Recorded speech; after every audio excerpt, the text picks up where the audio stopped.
We'd like to welcome everyone out to our first panel presentation this morning, titled A'o Aku A'o Mai, CBE Thrives in P-12 Education. I have the honor and privilege of introducing all of our panelists as well as our moderator for this morning, and I'll ask you to just hold your applause until I finish introducing each of them to you. Our moderator this morning is Dr. Kanoe Naone, Chief Executive Officer for the Institute for Native Pacific Education and Culture, or INPEACE. In her current position, she is responsible for the overall vision and direction of the statewide Native Hawaiian nonprofit focused on early childhood, workforce development, and cultural land stewardship. Dr. Naone is passionate about grassroots common sense solutions to complex issues by determining root causes and relying upon indigenous knowledge. She is also excited by using data to overcome mainstream, marginalizing practices that undermine success in Native Hawaiian communities. Our first panelist is Lindsay Ball, who began his teaching career in 1979 as an elementary PE teacher. In 1991, he moved to Hawaii from Nebraska and joined the Department of Education public school system as a business teacher and wrestling coach at Maui High for the next 6 years. From 1997 to 2000, he served as the vice principal at Maui High, Lahaina Luna High, King Kamehameha III Elementary, and Kihei Elementary Schools, and was named principal of King Kamehameha III in 2001. In 2008, Ball was appointed to his current role as Hawaii State Department of Education Complex Area Superintendent of the Hana-Lahaina-Lana'i-Moloka'i Complex Area. You've already met our second panelist, Mary Correa, the Ka'u Kea'au Pāhoa Complex Area Superintendent, Hawaii District for the Hawaii State Department of Education. Our third panelist, Cheryl Lupenui, is the principal and founder of the Leader Project, working to advance an indigenous model of leadership in business. She's also currently a member of the Board of Education and chair of the Student Achievement Committee.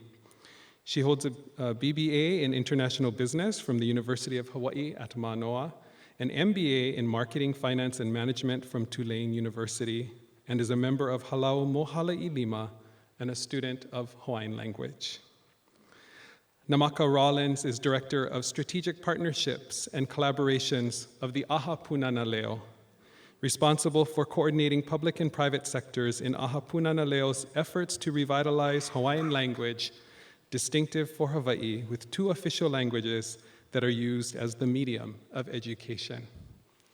And our final panelist is Wai'ale'ale Sarsona, Director of the Ho'olakolike Department, Public Education Support Division of Kamehameha Schools. The department oversees its support to 17 Hawaiian-focused charter schools across the state that in turn serve over 4,000 students. Ho'olakolike provides support in areas such as leadership, teacher professional development, accreditation, and continuous school improvement. Please join me in welcoming our panelists for today. And at this time, I'm going to turn the microphone over to Dr. Naone, who will moderate our panel for you. Good morning, everybody. Can you hear me? Yeah? Okay.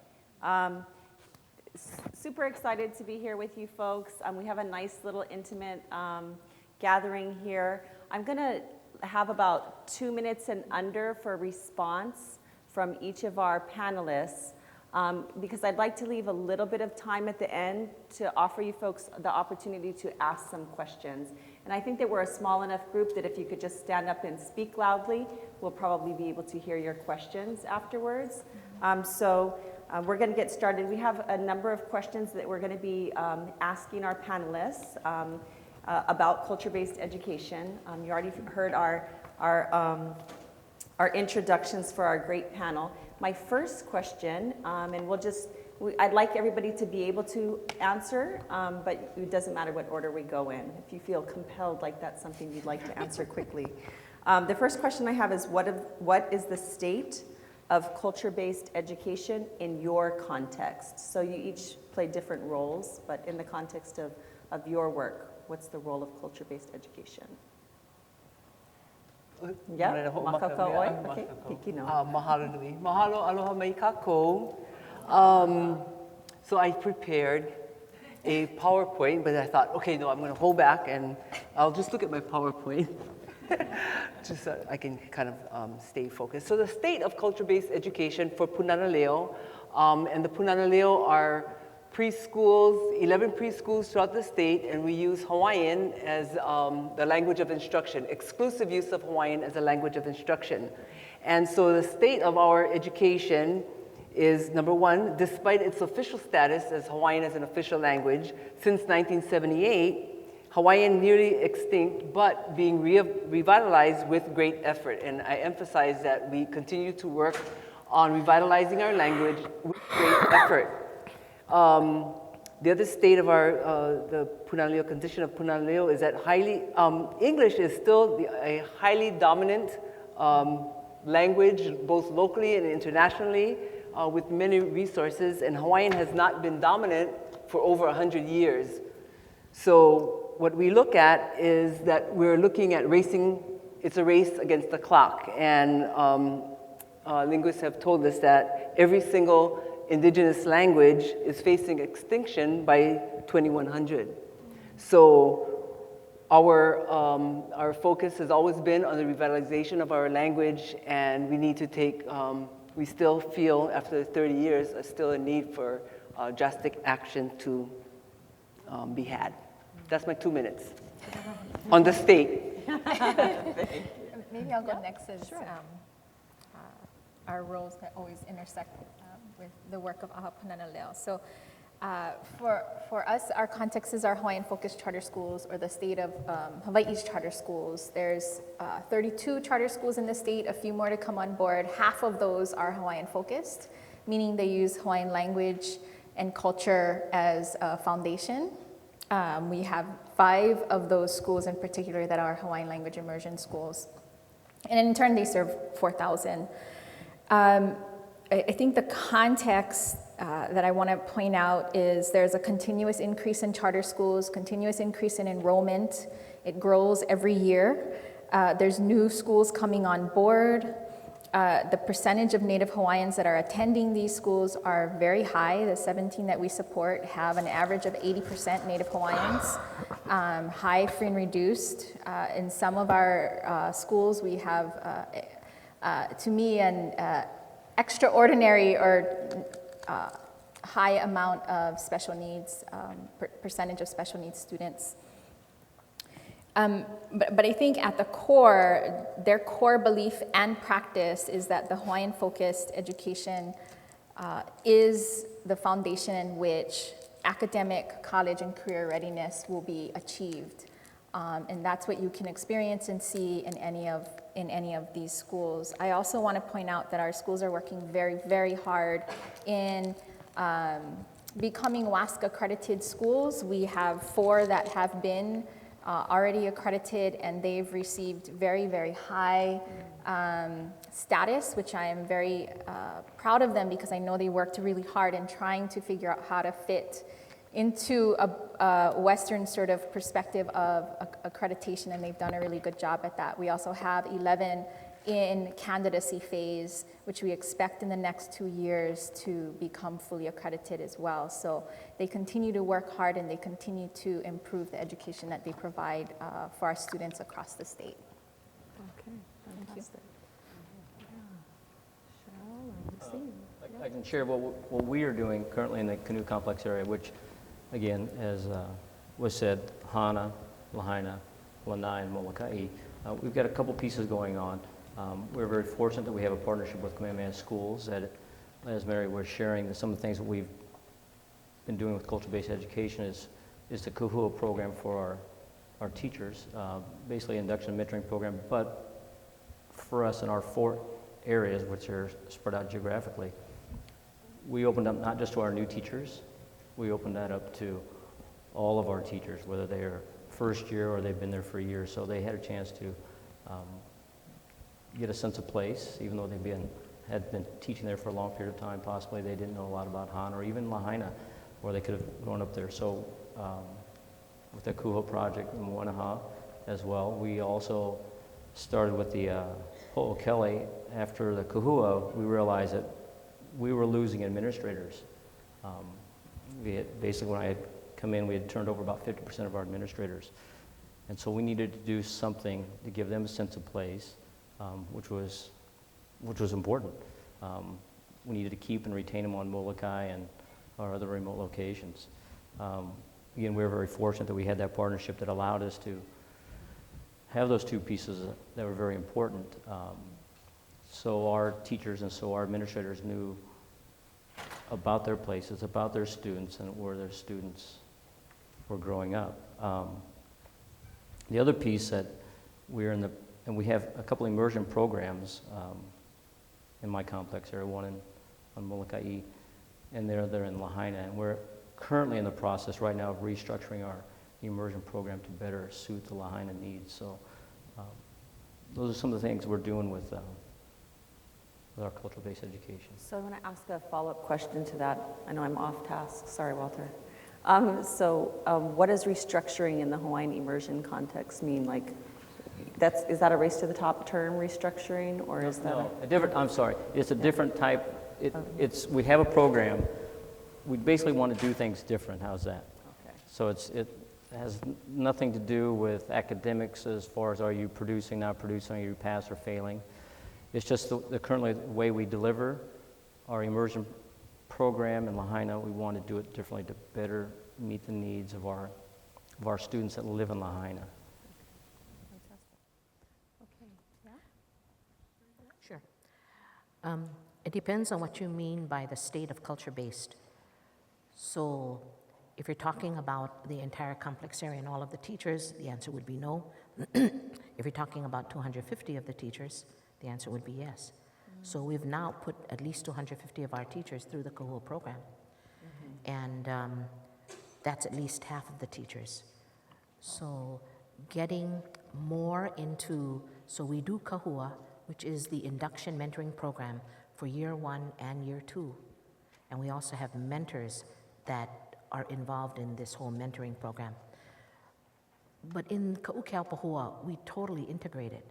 So if we're going to have something dealing with Race to the Top and Danielson, the observation forms, we're going to talk Kahua and Danielson at the same time, in the same breath, to show this is what it would look like in a Hawaiian way and this is what it looks like in English way. So people can understand, with approximately 50% of the students, you want teachers to understand that this is the context in which children grew up. So you want them to understand that. We also have in grades K through 3, literacy, instruction, and support. And literacy, instruction, and support is really identifying all the strategies of literacy and getting our children to be better readers and better able to use the language of English.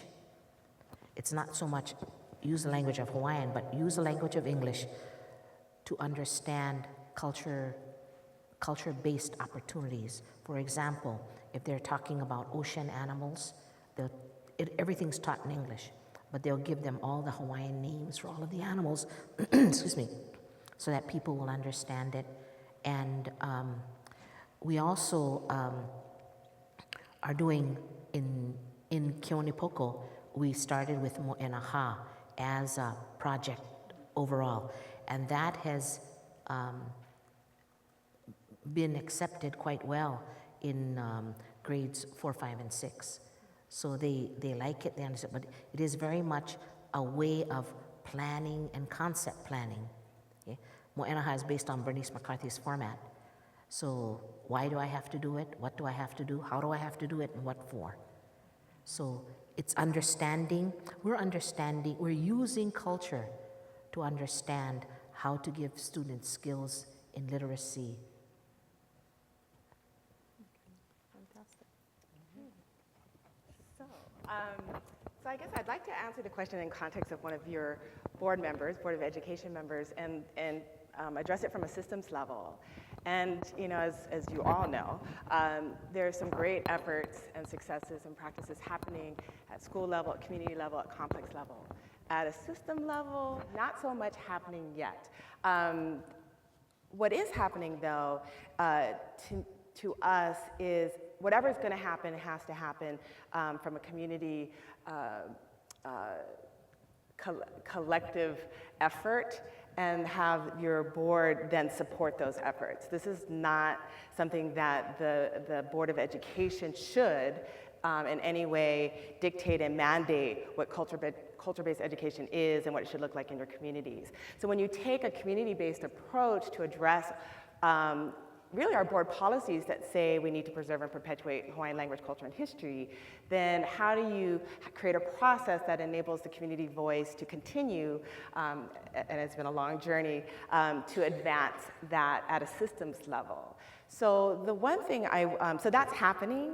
It's happening, like I said, not at, it's still happening within community with engagement by the superintendent, myself, and other members, stakeholders that find this critically important.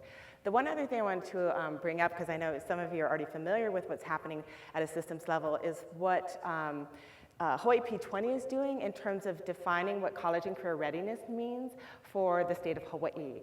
And so the governor brought together the Board of Education, the Board of Regents to say, could we come to an agreement of what college and career readiness means for our students, P through 20, and it will take these two boards to come to some agreement. So Hawaii P-20 has been working on that, has been going out to community to address and ask those questions. So it's coming back to us shortly, but one of the things that I've been an advocate for, and I hope others will too, is actually to change it to say that this is Hawaii's college, career, and community readiness definition.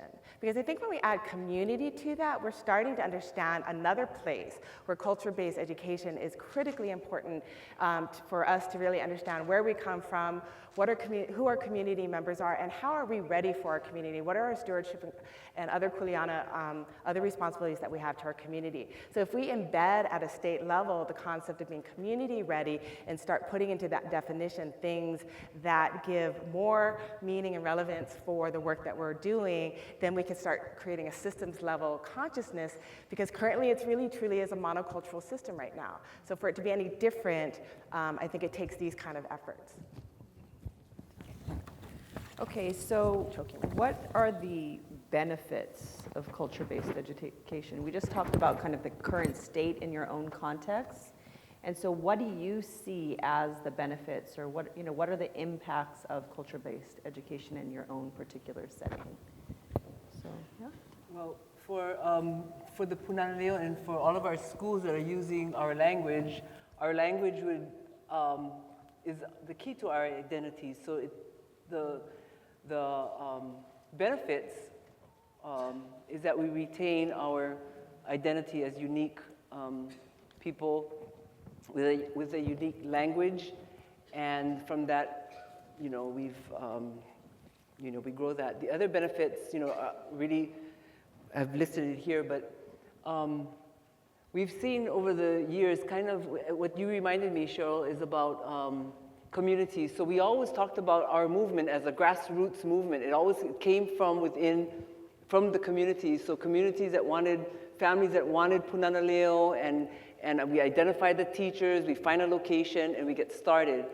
And the programs that grew out in the public education came from the movement of many of you here, sitting here and out there, that have been a part of growing the number of speakers to replace those speakers that we were losing back in 30 years ago. So parent participation, we've had lots and lots of parents and families. Yeah, how many can, I'm already saying that. So we have that. We've had, there's a place-based curriculum connection, what was talked about earlier. That's benefit of culture-based education. It is integrated and holistic with the ohana, and I like that idea of community ready as well. Career and college and career and community ready. Kako ovawi kela. Benefits is also, we see as speaking and reading two languages, both Hawaiian and English, as foundation, and being able to bring on multilingual citizens, linguistic analysis skills as well. We see learning English as an academic goal, and I have here teachers that have taught English through Hawaiian right here in the audience, more able to talk about that. But we see that as an academic goal, so it's a positive reinforcement for students.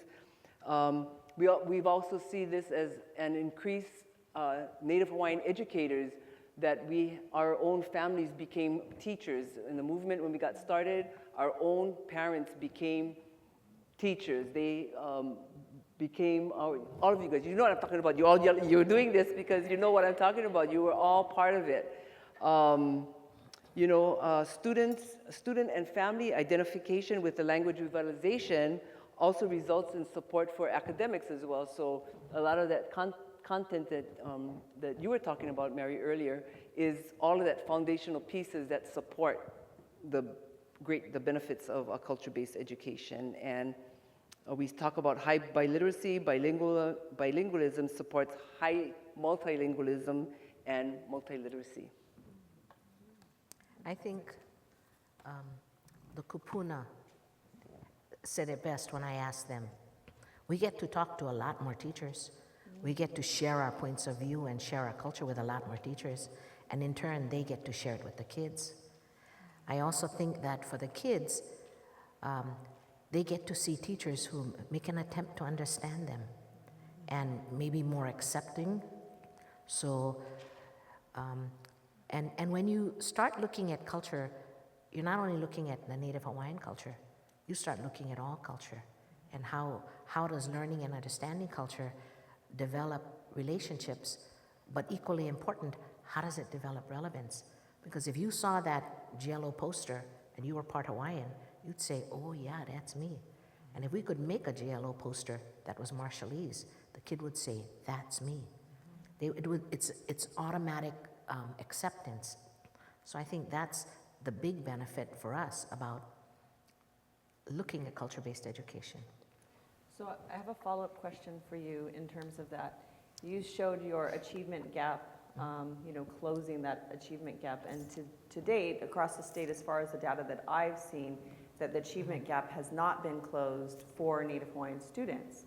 So you were actually able to accomplish that in your complex area, and you went from 1 out of 9 to 7 out of 9, meeting AYP, obviously.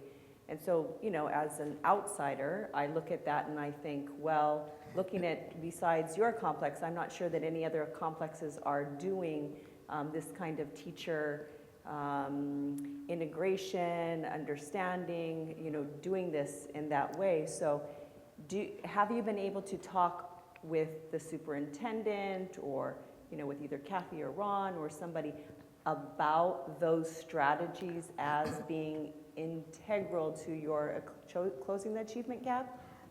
They bring it to my attention as well. And when you have 87% free and reduced lunch, and you have 46% Native Hawaiian, if you can help one, you're going to help both. So it's thinking and figuring out all the different strategies, lots of hands-on, lots of repetition, lots of, if you've taught it this way in the morning, don't be teaching it that way in the afternoon if you have to do intervention. So how do you take a variety of what we call pedagogy and address it a lot of different ways for kids and keep kids actively involved in the whole learning? Kids like to be involved in learning, Right. Mm-hmm. Okay, so going back to benefits of culture-based education. Some of the results we can share with you. Kamehameha schools have tracked the support as well as the successes of the schools probably over about 10 years now. And so we know students attending have a very, very high attendance rate. I know you mentioned 95%. It's probably that or better for our Native Hawaiian students, for our schools. High parent satisfaction rates, low disciplinary actions.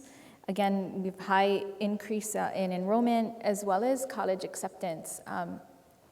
This year, I don't know if they're here today, but Kanoe Naone had shared with me that one of their students, their graduates this year, was accepted to Wesley, Harvard, and Brown. And she chose Brown. And she was a 13-year student. And her brother graduated last year, and he also received a scholarship to the university. I think it was Oregon, if I'm not mistaken. So we have our success stories and our pieces that are coming together for our Hawaiian-focused schools. They continue to strive. But I also wear another hat, which I didn't mention, which is I'm also a charter school parent, have been for 7 years, and immersion parent for 9 years. I have 3 kids. And so driving on my way in, I asked my 12-year-old, who has been at Kekuloa Kamako for 7 years, I said, well, what do you like about your school? What is the benefit to you? And she said that she loved how intimate everybody was and how well she knew everyone and how they were all treated as family every time she was there. And I said, well, give me an example. What does that look like from a 12-year-old perspective, who, as you know, is in 6 months going to be a teenager, and that's a whole nother nightmare for me. But her perspective was that when there was a student struggling, they had a responsibility already built into them to help that child. And then they knew who the expert was in that content area. She said, well, if we had a project on one of the ali'i and so was the expert in that, or knew that ali'i the best, they would rely on that person to make sure everybody else knew. She also said, I said, well, what about the other content? And she said, well, if it's math, well, I know it's hi'ilani that we're going to go to and ask. So that kind of example I think is what we're trying to achieve, and we can't teach it. We have to provide the environment and the practice and the continual values for that kind of effort to happen. But that's the benefit, and we're not going to see it in test scores. I don't know how to explain that except through her story that she told me this morning, and that's significant to me because it's not that we get this notion that they don't achieve academically. And I can tell you from her test scores, she's thriving. She's above in reading and math and in Olelo Hawai'i, so that's not the issue. But those kinds of values you cannot teach in a classroom. Fantastic. Yeah, either Lindsay or... The benefits for us, first and foremost, because of working with Kamehameha schools, the Kahua culture-based piece, and Ho'okele, is retention, not losing teachers. For whatever reason, we don't have people knocking at our doors to sign up to teach in Hana or Moloka'i or Lanai or even Lahaina. So one of the biggest benefits is that piece, that we're keeping teachers, we're keeping administrators. Last year's first year I didn't have to hire an administrator, which was key, although this year we did. But the numbers are really down. Like I said before, it's 50% of all of our administrators were district educational specialist or a school renewal specialist or vice principals or whatever. That has really helped. And so we're reaching out with this also, that this will give them a better, deeper understanding, so reach into the communities, because community service is important. So we want those teachers, those staff members, those administrators being a part of those communities as well. So the more they understand about the relationship, their sense of place, that they're going to be involved. And the more they become involved, hopefully the longer they'll stay and work with our schools. Again, just a simple professional development that we've provided to this process is really critical as well. So those are some of the things that, well, those are the benefits. I mean, that's hard numbers right there. Yeah, and did you say that your turnover was at 50% before and you've reduced it from, wow. And administrators it was. Administrators, that's fantastic. And you didn't have to hire any new administrators, so you went from 50% turnover to... Last year we did not. This year we had to, the principal Lanai retired. Oh, okay. So Sure, that's... actually, that's any candidates out there, we're still looking for.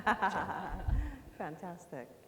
Cheryl, what about benefits of CBE and the role that you bring to the table here? Not Mohala Ilima, but, Board of Education. So these would be the benefits I would hope that if we were to look at our system through one Hawaiian contextual lens, what might else we see happen that's not happening now. And I got the privilege of attending, as Mary mentioned, the Culture Matters professional development workshops being held in her complex. And so I really love the forms of culture-based education, because I think it's a big, there's a lot of things within this methodology, I guess, or this way of thinking and teaching and learning. But what stood out to me was the concepts of teaching about culture and teaching through culture. So I want to talk about teaching through culture, because I think that when we embrace the concept of many sources of knowledge, and as a public education system in Hawaii, we've said that that's a core belief system, then we are limiting ourselves if we only rely on a Western cultural medium and context for how we deliver our educational system. We're not realizing all the gifts and the strengths of our own Hawaiian culture and context and practices within our educational system. And we see and hear of those benefits. So how much more creative and innovative, how much more impactful might we be if we were actually to not source our strategies from a simple, not simple, it's not simple, but from one cultural knowledge base. And so I really truly believe that we then start defining our own educational system, and that it's not just importing educational practices and knowledges and et cetera, that we really are designing and creating one that's uniquely of Hawaii. And so I would hope that there would be large-scale benefits if we were to continue to embed our Hawaiian language, culture, and history throughout our public education system. So it is truly one that is meaningful for our students, and it's one of our own making. Sure. Right, when somebody was asking about why Hawaiian language at one point, and I was having a conversation, it's like, this is the only country, or this is the only, and we're actually a state right now, but this is the only place in the world where you can go to speak Hawaiian, and that's the land, that's the language of the land. And if you're German and you want to learn to speak German, then you can go to Germany, and there's a whole population of folks speaking German, so. Sure, fantastic. Okay, what barriers or challenges? This is the, exciting question, right? So what barriers or challenges have you experienced about, in context of culture-based education or doing the work that you're doing for this setting? Yep. One of the things you just mentioned in the last question about our conversation with maybe Mr. Nazoi or Ms. Matiyoshi, and just simply the understanding of cultural-based education across the board. Does it mean the same for Mary as it does for me or for anybody else up here? I think that's definitely a barrier. Do our neighbors, whether it be on Maui or other districts, do they know the work that we're doing with cultural-based education, simply in the Kanoe or South Big Island? I'm not sure. So those are barriers right there. I know Central Maui is aware we're doing something, but what exactly? But again, I'm not in charge of that area, and so they know that we're having meetings. They know that we've had a series of kahua programs for our teachers. They know that we've gone through Ho'okele for 2 years now, and we've done 2-day trainings, and they're going like, "What are you doing?" So and it's powerful because we have administrators willing to give up Saturdays to do these types of things. Our attendance is very high. So I think those are barriers, but on top of that, for us to continue to work with cultural-based education and sharing that, again, being selfish, our area is 4 different, very remote geographic regions. So that's very challenging. And one of the first things that we did was the piece on sense of place. We took all of our administrators, so they understood the barriers and the challenges, and everybody had to go to Hana, everybody had to go to Moloka'i, everybody had to go to Lanai, everybody had to come to Lahaina. And so we could appreciate the challenges that they went through. So those are barriers. The teachers on Moloka'i, are they getting the same piece as Hana or Lanai? So for us, those are challenges. But again, on the bigger issue is cultural-based education. You know, what's that mean to me versus what does it mean to you? Common So, definition. yeah. Sure. Yeah. Cheryl? Tackle that question.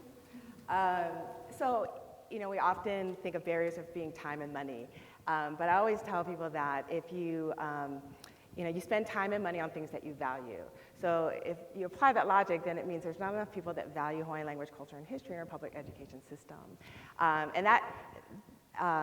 And then the question is why? Why don't they? And I found that, and I've only been on the board for 2 years, and I've only been part of this discussion in the last year, so I'm a very novice beginner into this field. But I think a lot of it has been just really not understanding what it means, kind of to Lindsay's point. And I think, you know, like I look at this wonderful conference, this opportunity, and our barrier is everybody who's not here, that said, this is not for me, or that doesn't even know about it. And even if it crossed their desk or email, that they looked at it and said, oh, no, this is not for me, that's for those other people, or that's only for Hawaiians, or that's only for somebody else. And so we get to have a great conversation, but all the other people that should be here are not here. So I think one of the barriers is figuring out how to create a larger conversation so that, and invite others into experiencing. I mean, they have a responsibility as well, because there's a lot of people that know about this and chose not to be here too. So I'm not shirking their responsibility on showing up and being a willing learner. But I do think the more we invite and the more we include people to, and understand that a lot of it is just fear of being wrong, of saying the wrong thing, and being very sensitive to the culture, our culture and our people. So that's great, but then how do we, again, help them to feel and experience this so that they, as decision makers and policy makers and strategy makers, that there's more of us helping to move this, this forward. So I would say there's a phrase called preparation to benefit.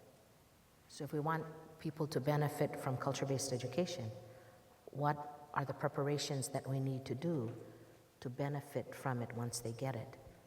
So in Ka'ukea Pāhoa, the principals and the administrators, the vice principals, went through the Harvard Change Leadership Program, and in it they talk about immunities. So you have to examine your own immunities to understand what is preventing you from doing what you can do or you want to do. And you actually have to come to grips with your own self before you can be open and accepting of another. So I think preparation to benefit has a lot to do with how you can prepare yourself to benefit, and when you get to see the benefits of culture-based, you then can do something with what you gained.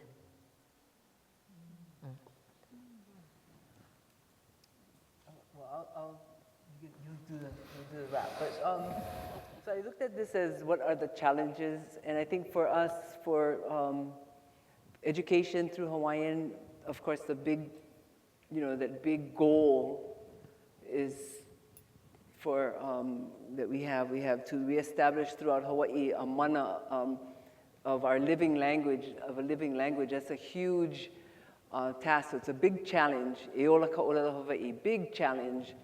And I remember once someone said, "Oh, you're not supposed to have a vision that you can't meet." And I said, "No, but we are going to meet it. I mean, you don't go. You have to kulia ika nu'u." And it's a challenge. So I looked at all of these as challenges. There's a challenge of, I think someone mentioned earlier about critical mass. We have, the challenge is to increase and to find a critical mass of highly fluent speakers, cultural practitioners, teachers. Another challenge is to overcome the misconception that English will be lost in mastering Hawaiian. A misconception also that being bilingual holds a child back. These are all of the misconceptions that we need to, I guess, educate and inform. Challenges are also that public policies, are aligned to support Olelo Hawaii. The challenge is also in creating the context and environments for Ohana themselves to develop their own language along in their homes. Is now we having more Ohana coming, cycling back in and using Olelo at home.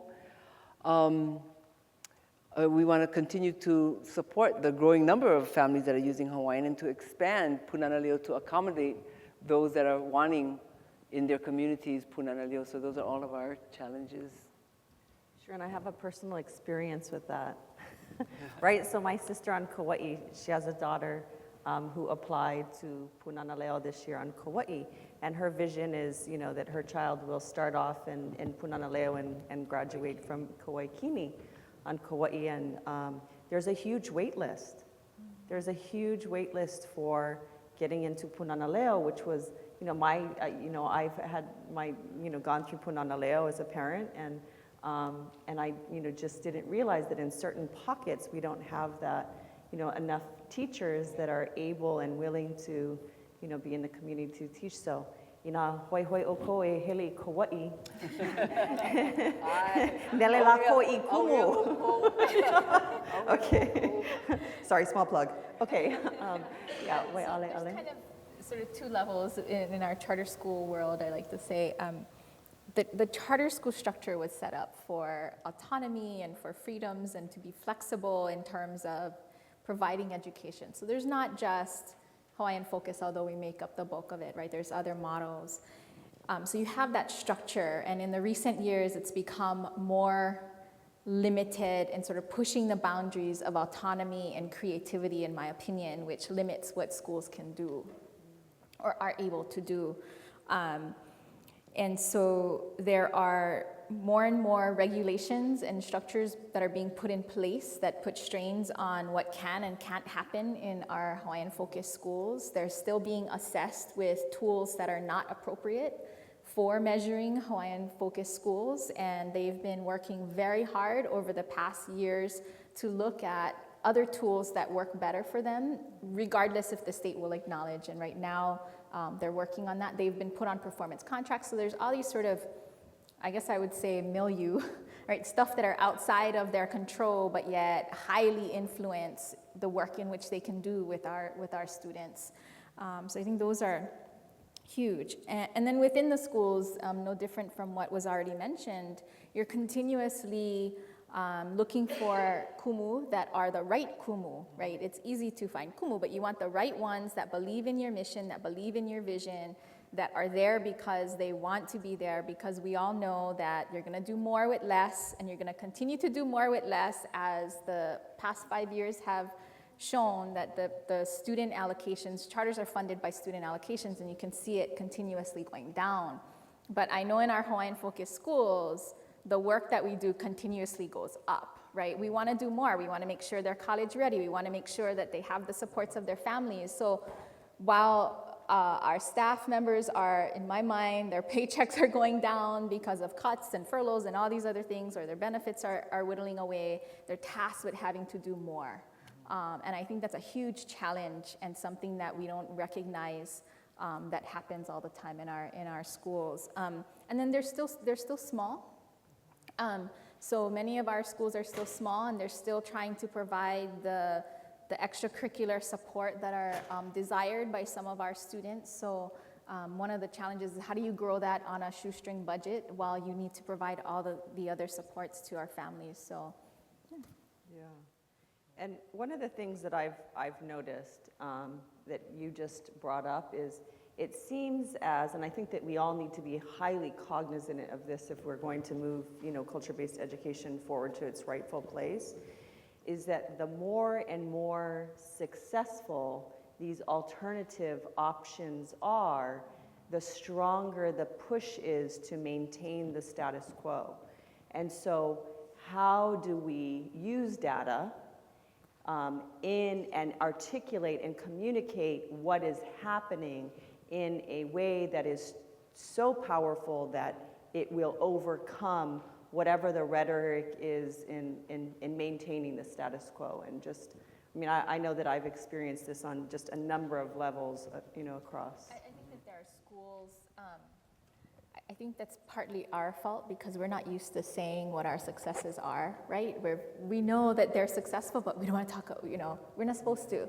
So I think part of our work at Kamehameha, and we can become better and better at it, but we do the bragging for the schools, right? We try to get the newsletter out. We try to make big deals out of everything that they do because we know they're not going to do it for themselves. For the first 4 schools that got accredited, they're not going to have the celebration themselves, so we take it upon ourselves. And I think we just need to be better about it for each other, that we can, maybe that's another strategy, and that's actually literally a goal in my tactical plan to increase knowledge and PR around the successes that our schools are experiencing.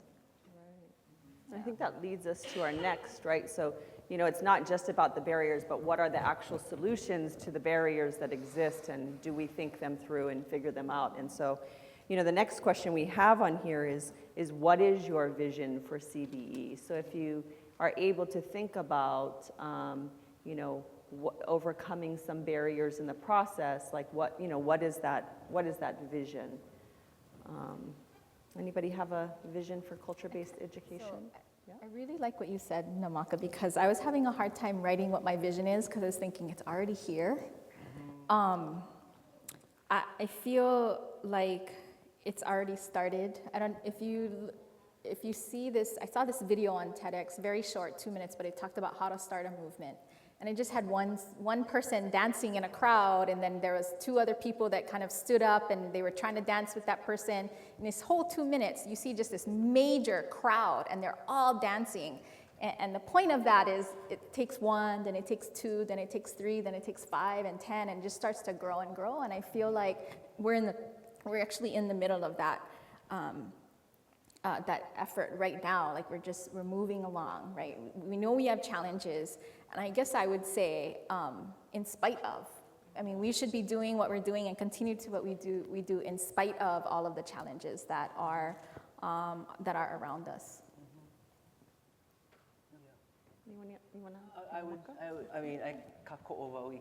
I think, having what is happening now, even with, it's like we're moving and we are taking charge of like we talked about the narrative, our story. So the future is for us as planners we plan our future, we plan the future of our education. And I think this is, having the private Kamehameha, the public education, our families, it's like we're moving forward. I see it as a way of, as Hawaiian, as being to preserve our ancestral language and identity. It's all of these pieces that continue to identify us as a people from this place and of this place. So, and then everything else, invest in our leaders. I wrote down, invest in our leaders and our teachers and support service to advance the work in culture-based education. Yeah.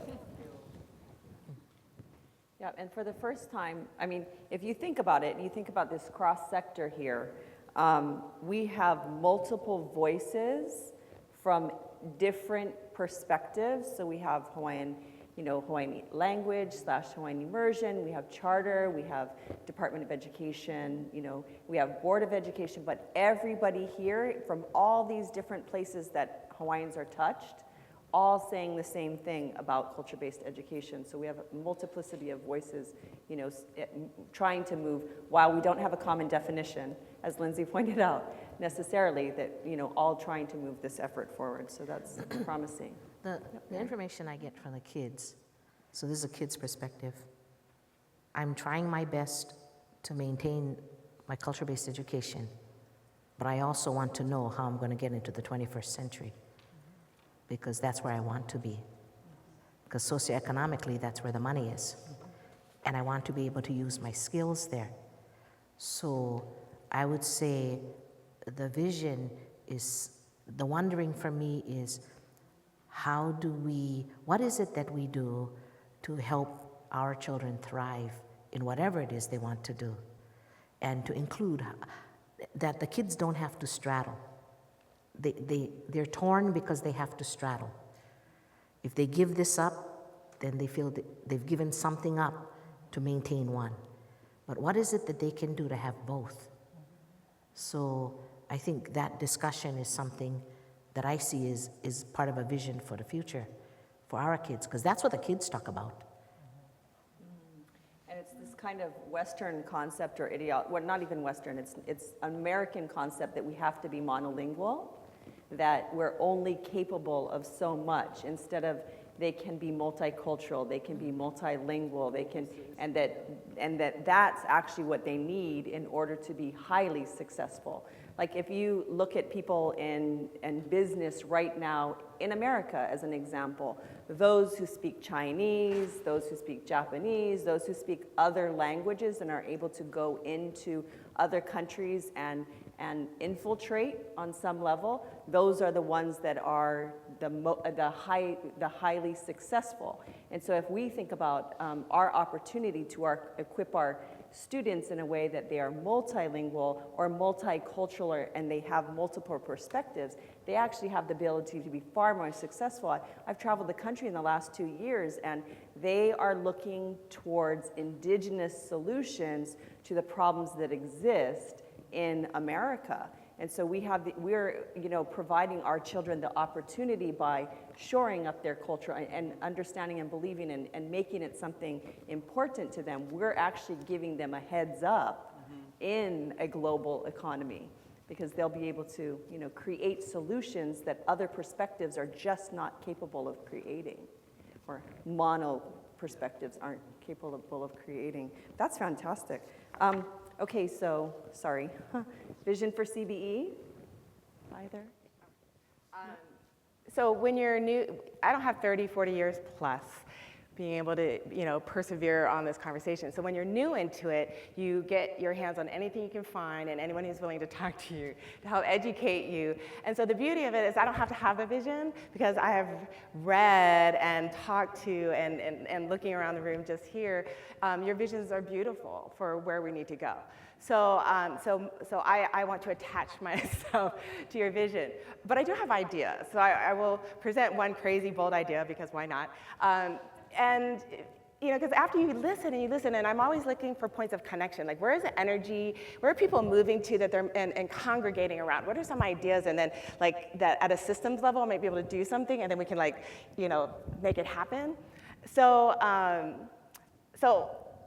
one idea was this concept, so as Mary had talked about, the DOE is broken out into 15 place-based complexes throughout the state of Hawaii. So if we're really going to make things happen systemically, it's through the complex area, because that's where the resources and the time and the attention and the K-12 alignment construct actually happens.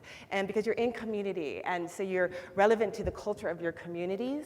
So to me, I'm looking at, well, what could we do there? So I like this idea, I'm calling it this idea of a place-based complex area. So the idea being, how do we get K-12 alignment around culture-based curriculum, culture-based assessments, culture-based teaching, et cetera? Because if you can, so if each complex saw itself as a place-based complex, and there's a lot of levels of meaning of what that could happen, but just the idea of that and us talking about what that might look like, so that every child in that complex knows where they come from, what their community's assets are, what makes them unique, and that's integrated K through 12. So as they move from Hawaii to the world, they really have that strong foundation, and there's an alignment there. Like, that's where I see opportunities, and if you could pilot in a few complexes like KKP, et cetera, where there's already stuff happening, where there's already a lot of things, but if we could, really create and look at that and those successes and start elevating them, then how do we replicate that across all 15 complexes? And then it is our system. It becomes part of our system. So just a crazy idea. Thanks. Sure. Well, the visions piece for culture-based education for us is kind of tied with the challenges. Our vision is to continue to grow and embed culture-based education in all 4 complexes that I work with. And therefore, it also is a challenge to assure high-quality culture-based education and structures in place in 4 different geographic regions. That's our vision. We want to embed it so it fits with all the initiatives that the state has for us. So we want the cultural piece and that solution with whatever the state is going to do. So again, that goes back to what is a common understanding or lack of understanding. So these things kind of fit together for us, but maybe not so well. But we're trying to make them all work. The important piece for us is that we make the connections with the families, the students specifically, and that we are keeping and retaining our staff members. And that, again, like I had mentioned, that we can reach deep into the communities because of the awareness we're giving them through our practices with culture-based education. Fantastic. I'd like to, actually, we have about 10 minutes. Actually, I think it's 9. And I'd like to throw it out and see if there are some burning, compelling questions or reflections from the audience. Yes. Aloha. Aloha. I'm Malia Davidson. I have a question about Paia School on Maui, which is the area, and unfortunately, we don't have Lindsay Ball as our complex supervisor, because I think things would be different. But our issue at Paia Elementary School is when a principal has the power to say that they can limit the classes, the kindergarten class or Papa Mala'o classes that are coming into the school. So 3 years ago, my son's class had the first kindergarten. So now we have two kindergarten classes. This year, it's now going to be 3. But to get to that point was just like pulling teeth. We had been consulted in years before, but this year, the principal arbitrarily sent letters out to parents and said, you're going to be in a lottery, and even if you were in district. So we were in a place where we didn't know what to do, which automatically we're going, okay, we're going to protest, and then we're going to let everybody know what's going on. Because Paia School at this moment has 197 Hawaiian language students and 117 English side students. What I want to know is what do we do when we consistently have principals who are against the program and not helping the program to grow, even though the community is saying we want more children in this school. This is our home-based school, and we want to make sure that this turns into an immersion school, because there's a couple schools in the area where parents can drive, English side can drive 10 minutes or 20 minutes to take their children, where we have children being bused from central Maui, parents bringing their children from upcountry Maui. So how do we as parents have that power to say, we need to be at the table, we need to be able to decide who our next principal is, we need to make sure that we can say, when our community School Community Council. our school complex, when we're not being informed so that we can sit on those school boards, how do we engage in all that and make sure that there is accountability on that administrator side? So I'm going to ask our 2 folks from the DOE if you have any insights. So Sounds turn like the you're ready for it. cameras off, because they might give us strategies, or do not, Sounds Or like don't- you're ready for a conversion charter. But I also think you need to get your school community council very involved and clear. So you have to know, it's a public school, right? Paia is a public school. So you have to know what are the requirements of public school. Then you have to figure, if no can, how can? You got to figure that out. I'm Mai Ale Ale Sarsonia Yeah. Ho'olako Like. Yeah. We should talk. Yeah, and then, so I have a follow-up question to that, because, okay, so you go to conversion charter, right? But then isn't the money per student in the charter so much, the support is so much less, so isn't it actually a better financial option for them to figure out how to be in control of? Value, right? If you want leadership, if you want structure that you as community can control, that's why all the other Hawaiian-focused charter schools started. They started from communities who wanted to take control of that and made the sacrifice. Not easy, right? Like you pointed out, like I pointed out, financially not easy, but that's not what they value. They value the education that they want their children to have So that's why they do it. And Struggle you or want not. the school. You want the facility of the school. Yeah. So Yeah. you have to do, part of it is a whole study. You probably have done a study. It cannot just be people talking. It's actually go find out information of what is allowed, what is not allowed, and how do you develop what it is that you want. Okay, so I have a follow-up question to that. So, old before, like if the ali'i wasn't good, we just, killed them, got rid of them, right? They left, the makainana stayed, right? So is there a way to get rid of the principal and put in a new Not ali'i?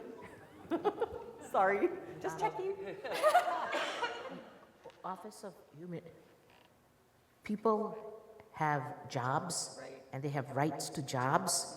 So you have to understand, that's what I said, you have to understand the rules. What can or cannot happen, what is it that you want? Because there may be another way of getting what you want. But you actually got to go take the time to think about how you want to do it. I just think they really need to investigate all the options first. I mean, there really are options. Maybe you're just not aware of them. There is a process that we have to follow. And just make sure you're following the steps, as Mary said. But there are options. Charter is an option, but there's other options for the school that's already in place, just setting up those lines of communication and making sure that they're followed. And again, better for me not to really address everything. Yep, so I'd like to recommend that we have an offline conversation. Everybody out here is talking about, offering you support, Malia, so yeah, maybe that could be an offline, just in case we have one more question from the audience that we want to get in before our time is up. Does anybody else have a burning, pressing question, comments, ideas, feedback? No, we have 2 minutes. Well, then did you want to jump in on that? Well, I was just going to share with Malia. So I was talking with a colleague, and we talked about sometimes there's a reason to stick the thorn in the side, and sometimes there's a time to take the thorn out. And we have both strategies. And I think what you as a community have done, and I know parents in your community as well, did reach board members. And so great, congratulations, because it's those kind of things that happen in your local communities do get elevated into systems level conversations that also have to happen. So we have to have a convergence, right? There's things that you do not want the system, any centralization happening in your community that you want to retain as locally yours. But there's other things that the system at a centralized level needs to address, because there are some fundamental issues that, and I'm not speaking personnel, that speak to, how those things happen and why, and how do we change them. So it really is both, is being able to come at it both. And so I just wanted to share that, your efforts have been very far-reaching within the system to be able to drive new conversations and continue these conversations of how do we address it. So congratulations. And Amaka was going to add something. You had something that you were going to share? No, I was just going to say that we need to, I had another one too. When you talk, I'll sit down too. I want to learn. So I just wanted to give our panel a wonderful and warm round of applause. Great assets to have, and I'm sure that if you sidestepped them and had a question for them or wanted to pick their brain about anything in particular, that they're going to be around the conference. So thank you for your time. Mahalo nui.